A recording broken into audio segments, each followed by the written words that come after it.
Hello, Charlie here on the British English Podcast. Welcome to part 2 of Hansel and Gretel. If you haven't heard part 1, I positively demand that you go back and listen to it. It's Bitesize episode 42, just 2 episodes before this one in your podcast player. So, yes, I assume you've done that. And welcome to part 2. We left Hansel and Gretel just as they were arriving at the house made of bread. Remember their parents left them for dead? That was a rhyme I didn't expect because the whole family had no more food, so the mother/stepmother encouraged the father to leave them in the woods. So they did, and Hansel and Gretel are lost in the woods trying to find their way back home. Remember to grab the free worksheet for this episode, either by downloading the app I have built for you to use for free.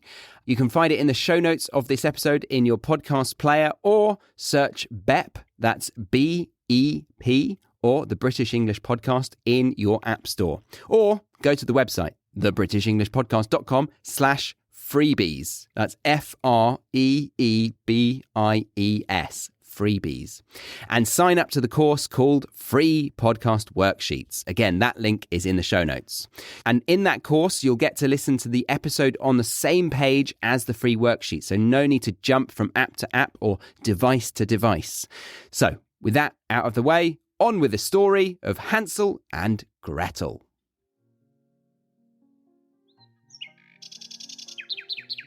The bird sat on the roof, and when they came closer, they saw that the little house was built entirely from bread, with a roof made of cake. Well, here we are, finally confronted with an unrealistic moment in the story, if we were to ignore the boy's assumption about the moon, that is. So yes, this moment clearly shows me this is a fairy tale, and not to be confused with a true story. I mean, if a house was to be made of bread, it would go mouldy before you could put the window panes in, especially if you had British builders make it, as there would most definitely be major delays, or they would promise you that it would be done far quicker than it really can be done. And given that British builders only really like to start a new building project in the warmer months of the year, then that would only accelerate the growth of mould. I mean, these British builders, they could be importing American bread that has so many preservatives in it that the household owner might get a couple of weeks' worth out of it. But I have a sneaking suspicion that on a sunny day, the walls, well, they would start to burn. And you'd constantly think that somebody has left the toaster on for too long, wouldn't you? That reminds me of, it's a symptom sometimes you get of, what is it? I think it's a stroke. Yeah, I think it's that. Let me check. Okay, so it's not a proven fact, but apparently, a bit like when you're experiencing a heart attack, you apparently get shooting pains down your left arm. People joke about being able to smell toast if you are about to have a stroke. This is known as phantosmia, which is smelling something that is not actually there. An olfactory hallucination. Olfactory being a formal word for the sense of smell. And the article includes an important note at the bottom saying, the idea of smelling phantom burning toast may be kind of amusing, but strokes are serious. What a needless reminder. It'd be like me commenting on the Hansel and Gretel story saying, while imagining a house made of bread is funny, remember, famine is a serious issue. And the windows? Well, the windows were made of clear sugar. Here, Gretel, let's help ourselves to a good meal, all right? Said Hansel. I'll eat a piece of the roof, and Gretel, you eat from the window. I reckon that'll be nice and sweet for you. Hansel reached up and broke off a little of the roof to see how it tasted, while Gretel stood next to the window panes and started nibbling at them. Then a gentle voice called out from inside. Nibble, nibble, little mouse. Who is nibbling at my house? The children answered, The wind, the heavenly child. This is a really strange response for me, so I wanted to see why on earth they would put that in. And it seems in the German version it rhymes. So it's der Wind, das himmlisch Kind. Kind of makes a bit more sense, but still I'd like to suggest they respond by saying, let me see. Well, no, actually, whatever they say, the game would be up. So it would be better to not respond at all and just leg it. In fact, if I was to find a house made of food, I'd definitely not just blatantly walk up to it and start chewing on it. I mean, I know these kids are starving and all, but have some tact, for goodness sake. Are you telling me that they've never played Knockdown Ginger before? Oh, there's a juicy cultural reference that you'll want to get your hands on. And you can do that by joining the Premium Podcast or Academy. Insert evil witch laugh. Oh, I see. No, it's a witch. Is that all right? Not really. Oh, anyway, if I had to say something in response to this witch asking me who's there, I'd explain that I'm dying of hunger and I need sustenance to the point where I don't care what the consequences might be, and that's why I'm eating your house. Yeah, it's got a rhyme, so my stomach. Oh, my stomach. It's grumbling and I'm a dumb fuck. But no, this is silly now, isn't it? It's getting rude. Let's go back to the real version. The wind, the heavenly child. They continued to eat without being distracted. Hansel, who very much liked the taste of the roof, tore down another large piece, and Gretel poked out an entire round window pane. Again, they're asking for it. If this was a true story, that would be vandalism, which could land them in juvie. Suddenly, the door opened, and a woman, as old as the hills and leaning on a crutch, came creeping out. Hansel and Gretel were so frightened that they dropped what they were holding in their hands. But the old woman shook her head and said, "Oh, you dear children, who brought you here? Just come in and stay with me. No harm will come to you." Because that's not creepy at all. And I definitely trust her. Having said that, it's a bit of a given, right? When somebody feels the need to state that they are trustworthy, that you trust them. It's like when people have to say, "I'm not racist," or "I'm not sexist," or even "I'm not a paedophile." And again, guys, just a word of warning. A house of bread, it might be funny, but paedophilia is a serious issue if you hadn't forgotten. She took them by the hand and led them into her house. Then she served them a good meal, milk and pancakes with sugar, apples and nuts. Afterward, she made 2 nice beds for them decked in white. Hansel and Gretel went to bed, thinking they were in heaven. But the old woman had only pretended to be friendly. She was a wicked witch who was lying in wait there for children. She had built her house of bread only in order to lure them to her, and if she captured one, she would kill him, cook him, and eat him. And for her, that was a day to celebrate. Witches have red eyes and cannot see very far, but they have a sense of smell like animals and know when humans are approaching. When Hansel and Gretel came near to her, she laughed wickedly and spoke scornfully. "Now I have them. They will not get away from me again." Early the next morning, before they awoke, she got up, went to their beds, and looked at the 2 of them lying there so peacefully with their full red cheeks. "They will be a good mouthful," she mumbled to herself. Then she grabbed Hansel with her withered hand and carried him to a little stool where she locked him behind a cage door. Cry as he might, there was no help for him. Then she shook Gretel and cried, "Get up, lazybones. Fetch water and cook something good for your brother." She called the girl lazybones. I don't know if you remember, but the wife /mother/woman/stepmother also used that exact insult. Could it be possible that in fact the wife is not just the stepmother, but also the witch? Oh my God. Or maybe the witch is her mother, and that's why she's a bit evil. Oh, food for thought. He is locked outside in the stall and is to be fattened up. When he is fat, I am going to eat him. Gretel began to cry, but it was all for nothing. She had to do what the witch demanded. Now Hansel was given the best things to eat every day, but Gretel received nothing but crayfish shells. Every morning, the old woman crept out to the stall and shouted, Hansel, stick out your finger so I can feel if you are fat yet.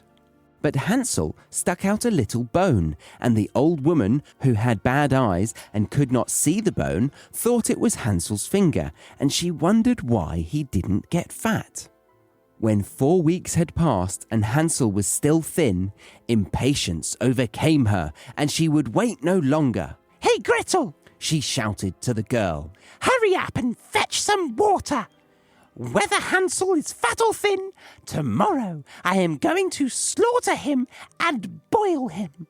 Oh, how the poor little sister sobbed as she was forced to carry the water, and how the tears streamed down her cheeks. Dear God, please help us, she cried. If only the wild animals had devoured us in the woods, then we would have died together. Save your slobbering, said the old woman. It doesn't help you at all. The next morning, Gretel had to get up early, hang up the kettle with water, and make a fire. First, we are going to bake, said the old woman. I have already made a fire in the oven and kneaded the dough.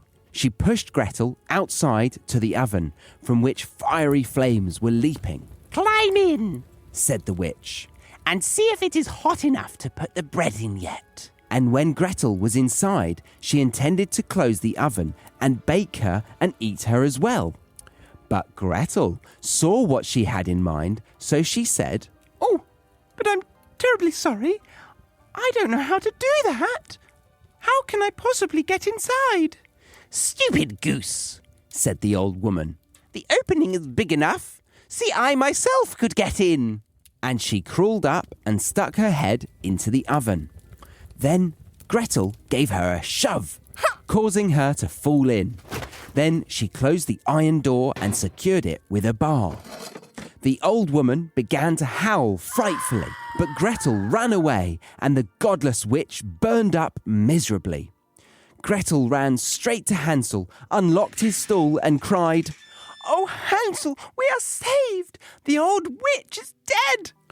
Then Hansel jumped out like a bird from its cage. How happy they were! They threw their arms around each other's necks, jumped with joy, and kissed one another. That's a bit weird, isn't it? To kiss your sibling when you're overjoyed with happiness. Have a hug, maybe a high five, a deep embrace, or do a little dance, or jump around, sure, but do we really want to kiss our sibling in this kind of moment? I'm getting some incest vibes. Maybe the posh little girl fancies her brother from Essex. Because they now had nothing to fear, they went into the witch's house. In every corner were chests of pearls and precious stones. Oh, I tell you what, these are a bit better than pebbles, aren't they? Said Hansel, filling his pockets. Gretel said, Oh, I'll take some home with me as well. And she filled her apron full. I reckon we need to leave though now, said Hansel, and get out these witch woods. After walking a few hours, they arrived at a large body of water. Geez, we can't get across, said Hansel. I can't see nothing. Can't see a walkway or a bridge. You're right, there are no boats to be seen, answered Gretel. But I do see a white duck swimming over there. If I ask nicely, perhaps it will help us across. Then she called out, Oh, Duckling, here stand Gretel and Hansel. Neither a walkway nor a bridge. Take us onto your white back. The duckling came up to them, and Hansel climbed onto it. Hold up. A white duck big enough to carry a child. I know these incestuous children are malnourished, but surely any duck would drown instantly if you put so much as a baby on its back. I mean, Even a baby is too big for a duck, and it wouldn't sit well. It would just flop off and fall to the bottom of the riverbed instantly. I think the Brothers Grimm have ducks confused with swans. Or even those plastic swan pedal boats you see in a lake when you're on holiday. You know, the ones you can hire for like 25 quid an hour. But no, they definitely don't talk to you. I've tried that. Okay, proof, guys, this is not a true story. Then asked his little sister to sit down next to him. No, answered Gretel. That would be too heavy for the duckling. It should take us across one at a time. And that is what the good animal did. And when they were safely on the other side and had walked on a little while, the woods grew more and more familiar to them. And finally, they saw the father's house in the distance. They began to run, rushed inside, and threw their arms around the father's neck. The man had not had even one happy hour since he had left the children in the woods, as the woman had died. Oh dear, did you hear that? The witch's daughter is no longer with us. Or, what do you think? Bludgeoned to death by the father with their last loaf of bread after regretting leaving the kids out in the forest? Maybe she starved to death quicker than him because she used up all her energy on being so aggressively negative. Oh, no. It's got to be the woodcutter's axe. Yes, let's see. So she tried to kill him because she was going to eat him. And she wanted to use his axe when he was sleeping. But just as she was coming up to him, she stubbed her toe on the foot of the bed and said, "Oh, my fucking foot." And then he woke up, spotted what she had in her hand, threw the bed sheets over her, took the axe and hacked away at her until she was no more. Yeah. God, imagine the mess. Imagine if he had to use those bed sheets again. I mean, he might have to. He's living through a famine. Or he could make a beef Wellington of some description out of that, couldn't he? Think about it. Or don't. Maybe better not to. Gretel shook out her apron, scattering pearls and precious stones around the room, and Hansel added to them by throwing one handful after the other from his pockets. Now all their cares were at an end, and they lived happily together. My tale is done, a mouse has run, and whoever catches it can make for himself from it a large, large fur cap. That was the worst ending to a story I've yet to hear. I reckon it must be an idiom that was lost in translation. If you are German and you're listening to this, please be a dear and inform me as to why that ending exists. But there we go. Hansel and Gretel. There have been a number of different versions of this, so forgive me for perhaps not reading out the one you know. I actually don't remember being told the first part of the story as a child, where they try and fail to get rid of the kids the first time. And I don't remember a duck the size of a dinosaur either. One thing I am pretty confident about is that it is not a true story. But you have been a truly wonderful student for listening to the end of this. Remember that if you are enjoying this show, then the best way to support it and get the most out of it is to join the Premium Podcast or the Academy. I am improving the learning experience every single week in the Academy and have been adding to the ever-growing pile of resources that both Academy and Premium Podcast members are thoroughly enjoying. I love taking the weekly speaking classes with members of the Academy and hearing how much they rate what I have built for people like them. So, yeah, it's official. I think the thing I built is great and worth your attention. Also, I'd like to remind you that this is my full-time job, and if you enjoy the show, then please do think about supporting it. That way, those who really can't afford to spare just £7 a month are able to get a free education through your support. And last thing, I'm starting to become aware that the podcast industry itself is becoming a bit fragile in terms of what I appreciate about the podcast industry, because big companies have been investing massively in new podcasts and basically throwing money at celebrities or building a big team of reporters with a heavy influence on what they can report because of the sponsorship deals they make. So if you, like me, enjoy listening to independent podcasters that are allowed to go wherever they want and do the things that they feel passionate about, I really encourage you to support them because we are in a time of need. If not mine, then please consider other independent podcast shows that you enjoy. The big corporations are paying to get in front of an audience, which often means the independent ones are being pushed lower down on the search or less likely to be featured on podcast apps. So, a bit like the idea of shopping local to support your local community, I encourage you to get behind at least one independent podcaster that you enjoy. And if you really have no funds available, make sure you've rated and reviewed the show and share it on your social media, or just simply keep spreading the word about your favorite podcasts to your favorite people. It goes far. I always check out podcasts that my friends tell me about, so I think referrals are very, very powerful. Remember to grab the free worksheet of this episode if you haven't already, or download the free app. Links are in the show notes, or head over to thebritishenglishpodcast.com. Right, until next time, have a delightful week. I hope you enjoyed my retelling and commentary on Hansel and Gretel. My name's Charlie, and see you next time on the British English Podcast.